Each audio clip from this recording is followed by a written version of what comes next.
Saúdo a amada igreja do Senhor com a paz do Senhor, amém? Meu Deus! Paz, sério? Veio forte, não? Forte, velho. Eu queria perguntar uma coisa para vocês. Tem alguém feliz ainda? Sim. Alguém ainda tem um pouquinho de energia para poder prestar atenção na palavra do Senhor? Eu confesso que eu quase não consegui subir. Sério mesmo, gente, deu uma cãibra aqui uma hora. Eu não ia mentir no culto, vocês sabem. Quem está com a gente desde o começo do mês acompanhando a série? Só para eu ter uma noção. Quem ouviu pelo menos mais um sermão dessa série? Quem vai começar a acompanhar agora? Beleza.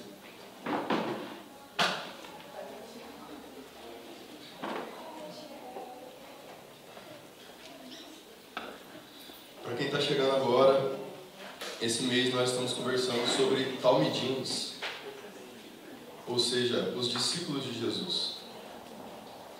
E para que ninguém fique boiando durante o sermão, eu vou dar uma leve pincelada sobre tudo que nós conversamos, porque hoje é a última palavra dessa série, então a gente precisa fechar todos os pontos, tudo bem? No primeiro sermão, o nosso irmão Daniel, ele falou sobre seguir o Messias, ou seguir o Mestre. E ele começou falando sobre os grupos que cercavam Jesus e que viviam ali em Jerusalém na época de Jesus. Só que ele destacou 3 grupos que eles vão aparecer bastante nos evangelhos. Alguém lembra quais são os 3 grupos? Os fariseus, a multidão e os discípulos. Os fariseus, como o Dan disse, eram homens excelentes, eram homens perfeitos diante da sociedade. Eles faziam sacrifícios, eles jejuavam, eles oravam, eles iam na igreja toda semana. Mas eles depositavam a sua confiança no seu próprio braço, na sua própria capacidade. Ou seja, eu vou no templo, eu ofereço meus sacrifícios, eu me resolvo com Deus. Então, por causa disso, quando Jesus apareceu em cena, eles não foram capazes de reconhecer Jesus como seu Messias. Porque aquele que pode se salvar não precisa de outro Salvador, sim ou não?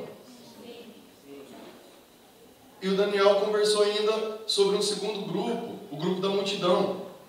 A multidão eram aqueles que amavam Jesus, contanto que Jesus suprisse as suas necessidades. Eles adoravam o Mestre, eles seguiam Jesus onde quer que Jesus fosse. Se Jesus fosse para o deserto, ia a multidão atrás de Jesus. Mas eles esperavam que lá Jesus multiplicasse pães e peixes. Então, eles estavam olhando apenas para o fruto de Jesus e não para o fruto que eles podiam dar para Jesus. E não para como eles podiam frutificar para o reino do Senhor.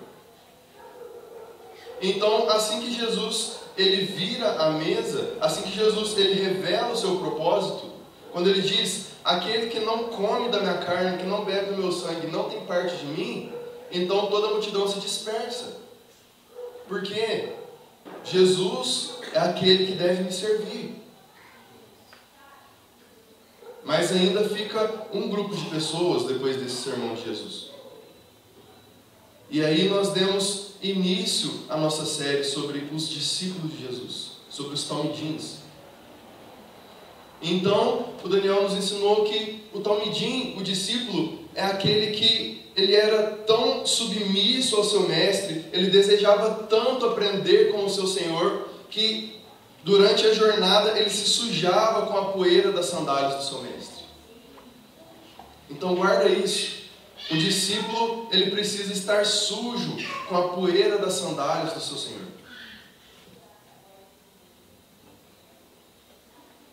Mas então eu pergunto para vocês, parece que foi ontem esse sermão do Dan, sim ou não? Já faz um mês. Será que já deu tempo de você se sujar com a poeira das sandálias de Jesus? Se ainda não deu tempo, a noite é essa. Ei, ficou melhor, né? Obrigado. Se ainda não deu tempo de você se sujar com a poeira da estrada por onde Jesus passa, a noite é essa, meu irmão. Na semana seguinte, o nosso amigo e Rabi Asaf, ele é... Não, não sei. O bom é que não está subindo para o YouTube, então eu posso ficar ali. Mas na semana seguinte, o Asaf ele veio nos trazer quem nós seguimos. Quem é o mestre a qual nós seguimos. E quando o Asaf começou a expor quem é Jesus, a quem nós estamos tentando seguir, o primeiro muro que eu bati de frente estava escrito: Jesus é aquele que me desagrada. Quem lembra dessa? Cara, Jesus não é o Deus que te passa pomadinha, que fala: ô meu bebezinho, o que aconteceu com você? Não, Jesus me desagrada. Sabe por quê? A palavra do Senhor vai dizer que os caminhos do Senhor, eles são melhores que os meus. A vontade do Senhor é muito melhor que a minha. Os planos do Senhor são mais altos que os meus. Então sabe por que Jesus te desagrada? Porque Ele te ama. Sabe, daqui a 3 meses eu vou ter um bebê. Daqui 2 meses e meio, eu e minha esposa teremos uma bebezinha. E a gente já está estudando como criar uma criança do zero, como educar, como lidar com um bebê. E sabe de uma coisa? Isso fala muito sobre o Evangelho. Porque um bebê, quando ele começa a engatinhar, ele quer colocar o dedo na tomada. É ou não é? É verdade ou não é, Matheus? O bebê ele quer pôr o dedo na tomada. Só que aí o pai, ele vai e tira a mão do bebê. E o bebê vai de novo. O pai dá um tapinha na mão e fala: não pode. Ele vai de novo. E aí o pai pega o bebê e fala: meu filho, não pode. E fica bravo e xinga. Mas por quê? Porque o bebê não sabe que aquilo é mal para ele. Então, quando o pai ele desagrada o bebê, ele está amando, sim ou não? Sim. Quando o Senhor fecha uma porta diante de nós, e nós falamos: mas Senhor, era a oportunidade da minha vida. Senhor, quando isso vai aparecer para mim de novo? Porque o Senhor deixou isso acontecer? Parece que está todo mundo prosperando, e o Senhor fecha as portas para mim. Cara, a mente do Senhor é muito mais alta que a nossa. O Senhor está dizendo: meu filho, isso não é para você. Isso é ruim, por mais que pareça bom. Então, Jesus é aquele que me desagrada. E nós vamos aprender que é bom confiar e seguir o Mestre que nos desagrada. Então, o Asaf, ele continua nos ensinando que nós estamos passando por um discipulado através da cultura. Nós conversamos com pessoas, nós ouvimos músicas, nós assistimos filmes, séries, vídeos no YouTube, nós nos cercamos de amigos e automaticamente nós estamos sendo discipulados por todo o meio que nos rodeia. Só que eu queria trazer uma outra coisa essa noite. Você pode ouvir música gospel o dia inteiro. Você pode se cercar de amigos cristãos. Você pode vir na igreja toda semana. Só que isso só vai te fazer ser um bom evangélico, meu amigo. O discipulado de Jesus não é passivo. Não tem como seguir Jesus de uma forma passiva. Eu não sou um discípulo porque eu ando com o pastor Leandro. Eu não sou um discípulo porque eu vou no Emaús toda quarta. Mas eu sou um discípulo quando eu me submeto a um relacionamento com Jesus. Então, Então, na semana seguinte, o pastor Sileio, ele veio nos explicar por que nós seguimos. Então, ele desenvolveu todo um sermão para dizer que nós seguimos porque nós precisamos nos parecer com Jesus. Então, chegando mais perto, na semana passada, o Gi falou como nós seguimos a Jesus. E nós seguimos nos relacionando com Ele. Eu não vou dar muitos detalhes, senão eu vou dar spoiler do sermão que eu tenho para hoje. Mas hoje nós vamos tratar do para onde nós seguimos Jesus. Então nós vamos encerrar essa série. Tudo bem? Vocês estão felizes ainda? Sim.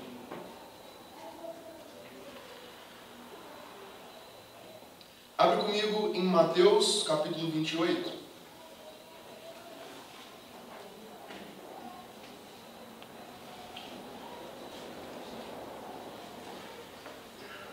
Então hoje nós vamos conversar sobre para onde nós seguimos o Mestre.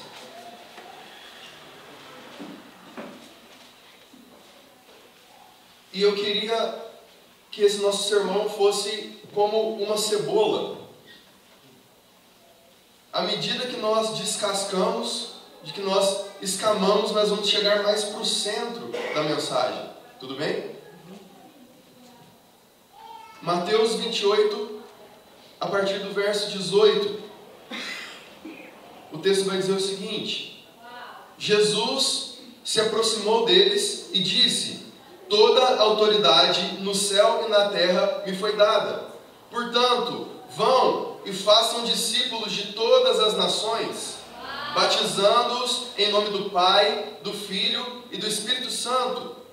Ensinem esses novos discípulos a obedecerem a todas as ordens que eu lhes dei. E lembrem-se disso, estou sempre com vocês até o fim dos tempos. Amém.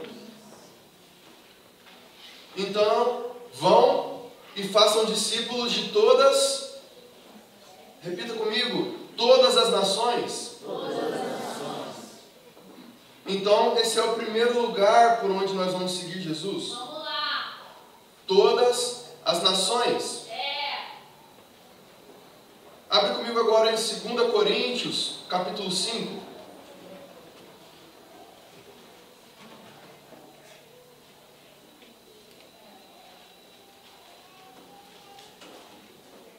Tudo bem se a gente abrir a Bíblia um pouquinho hoje à noite? Amém. Amém.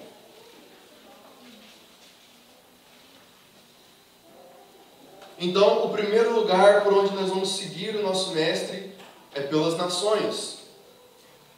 Em 2 Coríntios, capítulo 5, a partir do verso 18, o apóstolo Paulo vai dizer o seguinte: portanto, não avaliamos mais ninguém do ponto de vista humano. Em outros tempos, pensávamos em Cristo apenas do ponto de vista humano, mas agora o conhecemos de modo bem diferente. Logo, 2 Coríntios 5, 18. Houve um equívoco, mas a gente já recalcula a rota.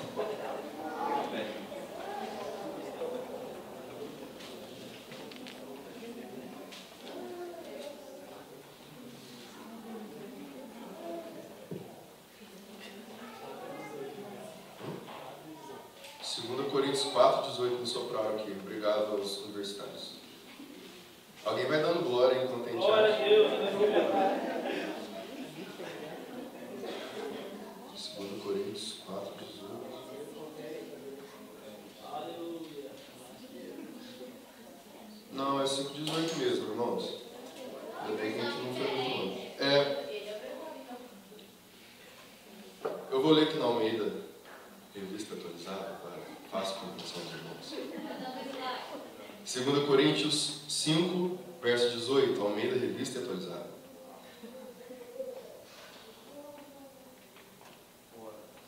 Ora, tudo provém de Deus, que nos reconciliou consigo mesmo por meio de Cristo e nos deu o ministério da reconciliação.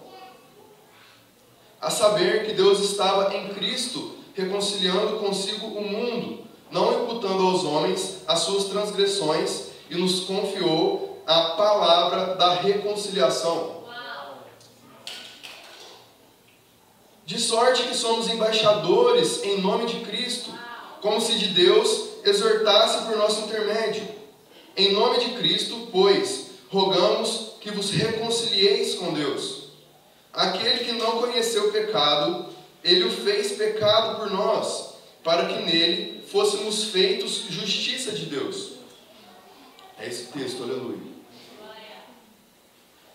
Então, o nosso primeiro lugar onde nós somos chamados a seguir o Mestre é pelas nações. E como nós faremos isso? Através de um ministério chamado Ministério da Reconciliação.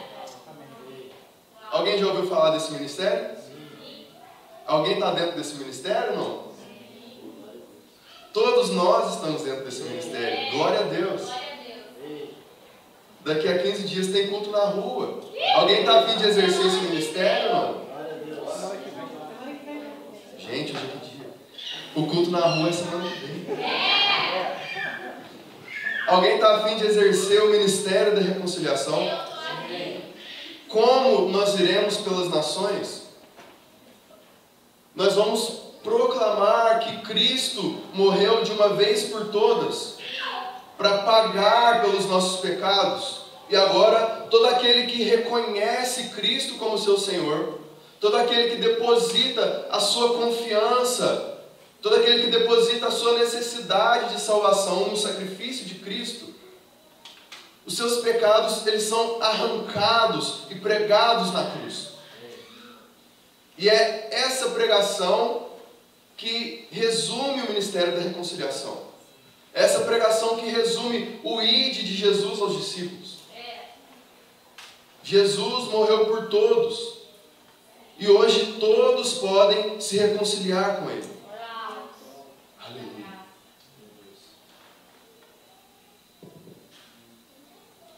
Existe uma urgência para a grande comissão. Uma igreja que canta, uma igreja que grita, uma igreja que vibra Maranata, ela precisa vibrar ide. Mateus 24 vai nos dar todo o panorama da volta de Jesus, e um dos sinais mais fortes dos dias da sua vinda é o Evangelho sendo anunciado aos 4 cantos da terra. Então, se uma igreja ela canta pela volta de Jesus, ela precisa ter os pés dispostos a Ele. E pregar o quê? O ministério da reconciliação. Todos os homens estão dispostos a ser reconciliados com Deus, a voltar para dentro do Senhor, para um lugar de comunhão. Sim ou não? Sim. E recapitulando mais uma vez o sermão do Asaf, existe uma guerra cultural acontecendo. E guerra cultural debaixo de muitas aspas, porque eu não vou falar de política ou de sociologia, mas existe uma guerra pelas nossas cabeças. Existe uma guerra pela nossa moral, uma guerra pela nossa cultura, pelos nossos costumes. E eu seria leviano se eu dissesse que essa guerra que está acontecendo não tem nada a ver com o mundo espiritual. O próprio Jesus, ele disse que o diabo, ele é o príncipe desse mundo.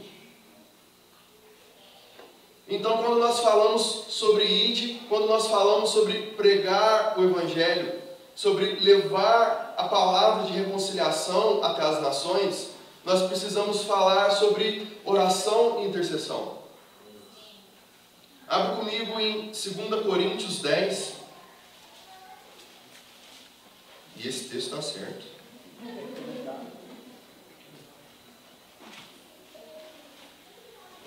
Olha o que o apóstolo Paulo vai falar. 2 Coríntios 10, a partir do verso 3.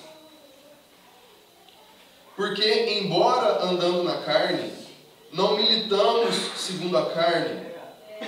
Ou seja, nós não lutamos na carne. porque as armas da nossa milícia não são carnais, e sim poderosas em Deus para destruir fortalezas, anulando nós sofismas. Olha que interessante como a NVT vai trazer esse texto. Embora sejamos humanos, não lutamos conforme os padrões humanos. Usamos as armas poderosas de Deus e não armas do mundo para derrubar as fortalezas do raciocínio humano e acabar com falsos argumentos. Destruímos todas as opiniões arrogantes que impedem as pessoas de conhecer a Deus. Levamos cativo todo pensamento rebelde e o ensinamos a obedecer a Cristo.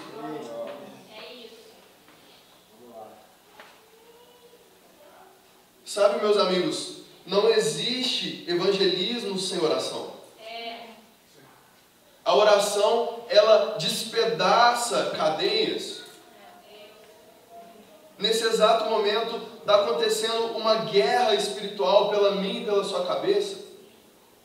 E o inimigo, ele está tentando de todas as formas tirar a sua atenção essa noite. E não tirar a sua atenção de mim que estou aqui falando, mas tirar a sua atenção da presença do Senhor. Tirar a sua atenção do que Jesus quer fazer em nós essa noite. Do que o Espírito Santo quer nos ensinar.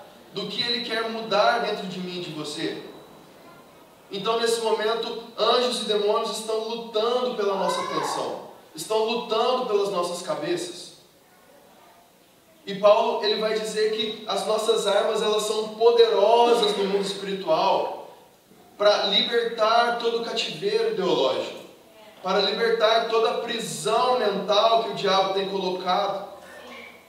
Então, quando nós saímos para evangelizar, nós precisamos, através da fé, através do poder do Espírito Santo, libertar as pessoas através de intercessão.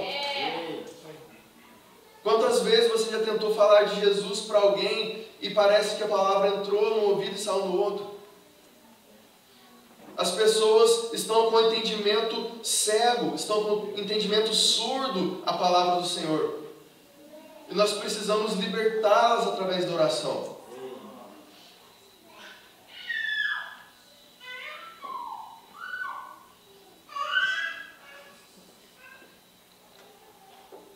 Todo bom discípulo que ama o seu Senhor, ele trabalha para o seu Senhor. Quando Jesus, depois de ressuscitar, vai encontrar com Pedro, ele pergunta: Pedro, tu me amas? Pedro, você me ama de verdade? E depois da resposta de Pedro, Jesus diz: então apacenta as minhas ovelhas. Pedro, se você me ama, cuida dos meus filhos, cuida da minha igreja. Abre comigo. Agora eu entendi o que está acontecendo. Enquanto vocês abrem para eu poder fazer a minha pontuação engraçada, abre comigo em Efésios capítulo 4. A caixa de som está pegando a rádio, gente. Alguém tem uma explicação técnica para isso? Esse capítulo 4.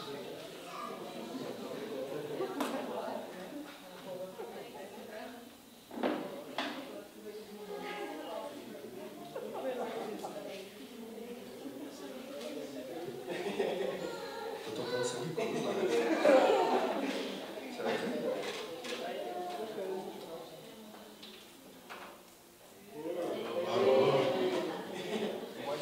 O anjo apertou ali sem querer. Para quem foi ministrado ali na Enter, ele relou na música. Efésios 4, a partir do verso 11, vai falar o seguinte: Ele mesmo concedeu uns para apóstolos, outros para profetas, outros para evangelistas e outros para pastores e mestres, tendo em vista o aperfeiçoamento dos santos para o desempenho do seu serviço, para a edificação do corpo de Cristo.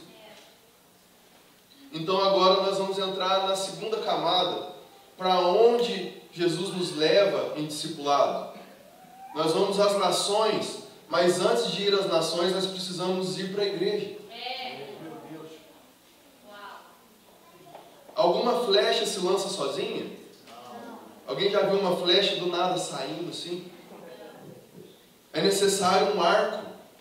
É necessário um arqueiro. Antes de você querer o ide, é necessário o vinde.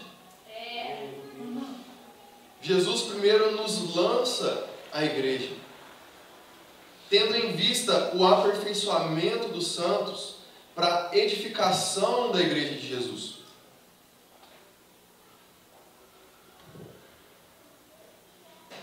Em 1 Tessalonicenses 5, Paulo ele vai dizer: irmãos, pedimos que advirtam os indisciplinados, encorajem os desanimados, ajudem os fracos, sejam pacientes com todos. Esse não é um chamado para os pastores, esse não é um chamado para os presbíteros, esse é um chamado para os discípulos. Como tem sido o nosso ofício na casa do Senhor? Como nós temos edificado a igreja? E quando eu falo igreja, eu não estou falando somente da CMD de forma física, mas da igreja do Senhor sobre a terra. Sabe, meus amigos, todo ano ou a cada 6 meses nós fazemos uma reunião e conversamos com todos os membros. Nós falamos quem quer entrar em algum departamento. Ah, é glamouroso, nós vamos fazer um crachazinho para você. Mas deixa eu te falar uma coisa, cara. Eu sou um homem atarefado. Eu ajudo a cuidar da igreja. Eu tenho uma esposa, eu tenho uma casa, eu tenho um serviço. Eu ajudo nos deveres domésticos. Mas nada pode ser desculpa para que nós possamos colocar a mão na massa na casa do Senhor. Sabe, se cada um aqui se candidatasse a ajudar de forma física na casa do Senhor, cada um viria aqui a cada 2 ou 3 meses passar uma vassoura. Mas nossos irmãos têm que vir aqui toda semana, porque o resto de nós ficamos em casa confortáveis esperando o culto de domingo. Agora começou o sermão do Gabi, gente. Desculpa. Será que tem alguém disponível a trabalhar na obra do Senhor? Ou será que as coisas físicas são menos espirituais do que as que nós achamos? São menos espirituais do que pegar o microfone para falar aqui na frente. Se tiver mais 5 para pregar, eu pego para lavar, cara. Onde está o seu coração, aí está o seu tesouro. O zelo pela casa do Senhor ainda me consome. Será que tem alguém disponível para o ID?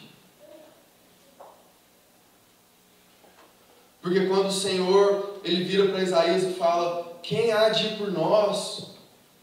A quem enviarei?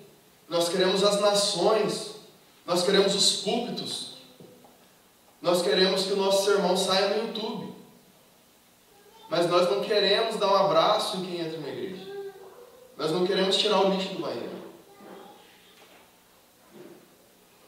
Será que essa noite nós podemos virar uma chave sobre o que é de verdade espiritual? Sim. Espiritual é tudo aquilo que o meu coração queima quando eu faço para o Senhor. Espiritual é tudo aquilo que mexe com o meu espírito.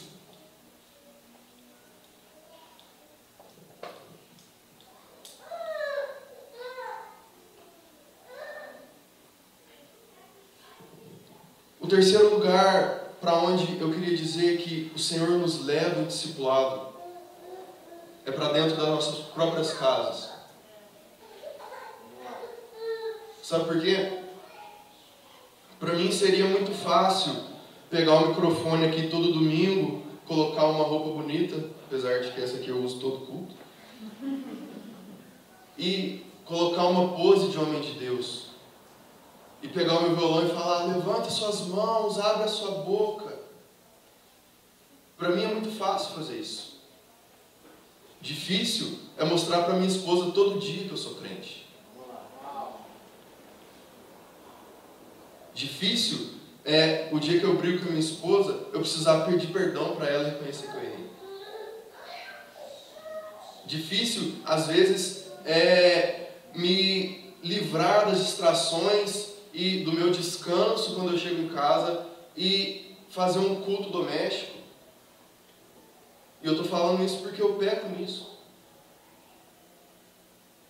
Difícil é eu como marido discipular minha esposa. É eu como pai cansado de um dia de serviço discipular os meus filhos.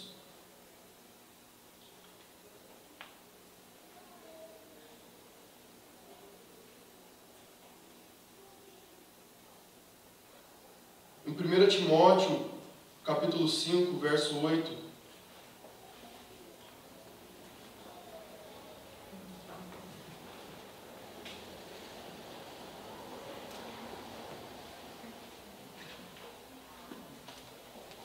o apóstolo Paulo ele vai dizer o seguinte. Ficou um pouquinho ruim agora, né? Mas calma que no final dá tudo certo. O Lê já leu o Apocalipse.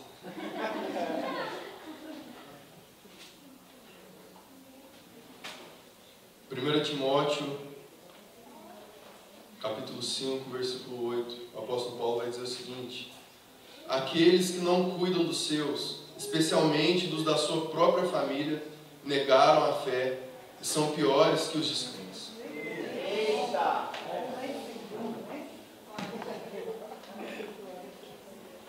Baixe sua cabeça, vamos orar, vamos por casa.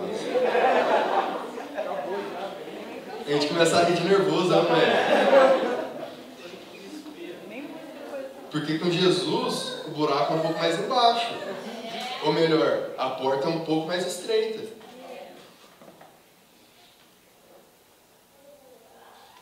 O que adianta eu cuidar da igreja e não cuidar da minha esposa? O que adianta eu querer ser o modelo de crente nas ruas de Bependi? Cara, todo mundo sempre me vê andando com a Bíblia debaixo do braço. Eu falo de Jesus com os meus amigos nas esquinas. Mas como eu tenho cuidado da minha casa? O que eu tenho feito pela minha família? Muitos usam o texto de Marcos 6, quando Jesus diz, um profeta, ele não tem honra na sua terra. Um profeta, ele não é reconhecido entre os seus parentes. Ele não é reconhecido na sua casa. Quem nunca usou esse texto como desculpa para não pregar o evangelho dentro da sua família? Ah, o profeta ele não é reconhecido pelos seus. Mas quando eu for no culto da praça, quando eu for para as nações, aí eu quero ouvir.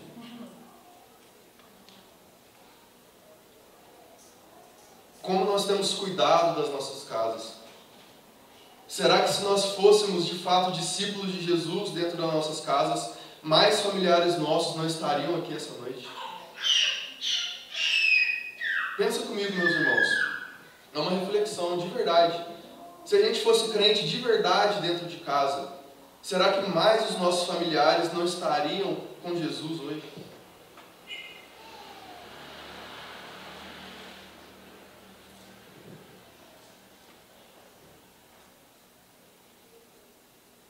Será que nós temos olhado para o nosso pai, para o nosso irmão? Nós podemos dizer para eles, sejam meus imitadores como eu sou de Cristo? Ou será que a minha casa é o meu lugar de descanso? Não só do meu trabalho, não só do meu futebol de sexta-feira, mas a minha casa tem sido o meu lugar de descanso do Evangelho. Eu vou sair de casa, eu visto a minha roupa de Evangelho. Eu chego em casa, tá pesado. Deixa eu descansar um pouco. Quem já passou por isso? Eu passo.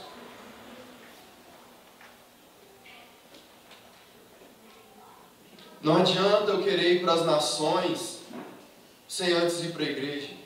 Não adianta eu querer ir para a igreja se antes eu não vou para dentro da minha própria casa. Mas eu não consigo ir para dentro da minha casa se antes eu não for para dentro de mim mesmo.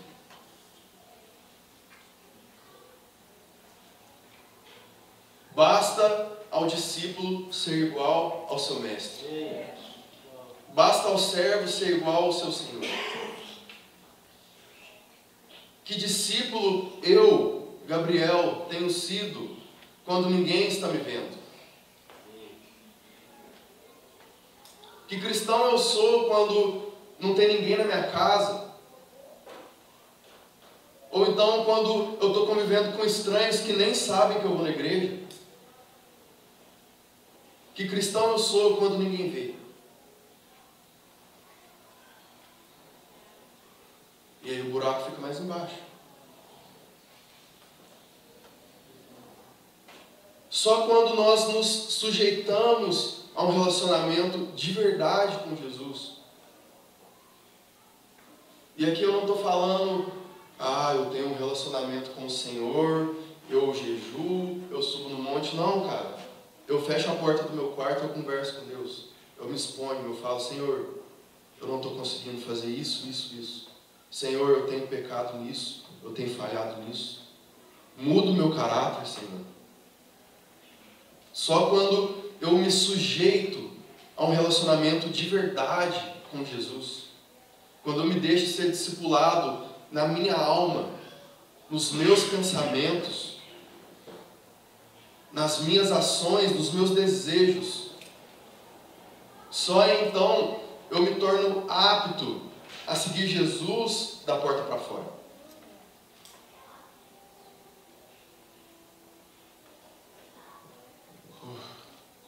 Ficou um pouco duro mesmo, gente. Mas existe um caminho de volta. Eu não queria chegar aqui nas vésperas do nosso culto na rua, e glória a Deus porque o Senhor, Ele tem nos impulsionado a um lugar de evangelismo. Eu não queria chegar aqui nessa noite e jogar um balde de água fria sobre vocês.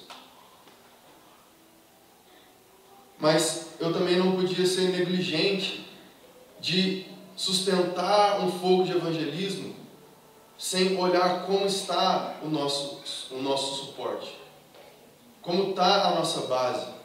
Como está a nossa cozinha, sabe? Esse mês todo que nós conversamos sobre discipulado, sobre discípulos, nós falamos sobre evangelismo de uma certa forma. Nós falamos sobre ir, sobre testemunhar, sobre pregar o evangelho. Mas, para quem não se lembra, todos os grandes avivamentos, todos os grandes movimentos e cruzadas evangelísticos, eles foram precedidos por movimentos de oração. Onde nós estamos enquanto a igreja se reúne nas reuniões de oração? Será que nós estamos descansando do nosso evangelho dentro das nossas casas?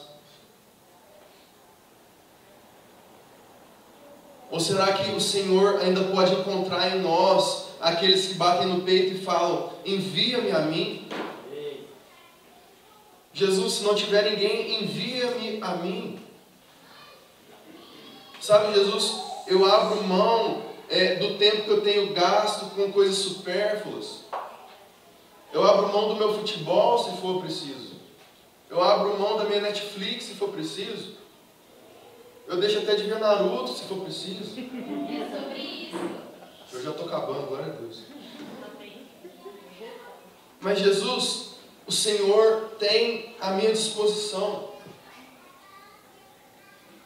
O Senhor tem o meu tempo. O Senhor tem a minha vida. É para esse lugar que eu queria trazer vocês hoje à noite. Mas eu não podia chegar até esse lugar sem antes dar toda essa volta e percorrer o caminho que nós percorremos. Não adiantaria eu pedir para Israel fazer um fundinho e eu começar a mexer com as emoções de vocês. E falar, gente, tem tanta gente se perdendo, será que vocês não choram pelos perdidos? Será que o coração de vocês não dói? Nós precisamos nos levantar para pregar. Mas e aí? Quem nós somos para pregar o Evangelho? É o caráter de quem que nós vamos levar da porta da igreja para fora?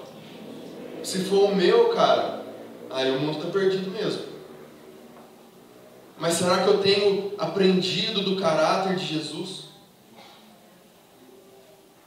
Será que eu tenho absorvido a mansidão e a humildade de Cristo, para que eu tenha o que pregar quando eu for?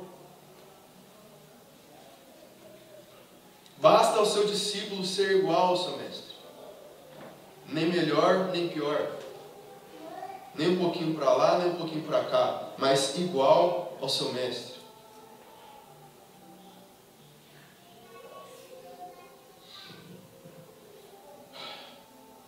Eu queria que nós nos inclinássemos um momento em oração hoje à noite. Eu acho que nós já sovamos bastante a massa.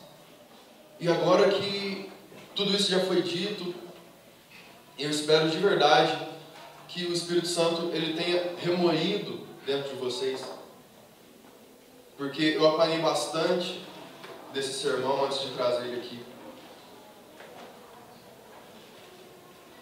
Agora que nós enfraquecemos a nossa carne de tanto apanharmos com as verdades da palavra do Senhor, sim ou não? Eu queria tirar um momento com vocês para nós entrarmos diante de Deus com oração.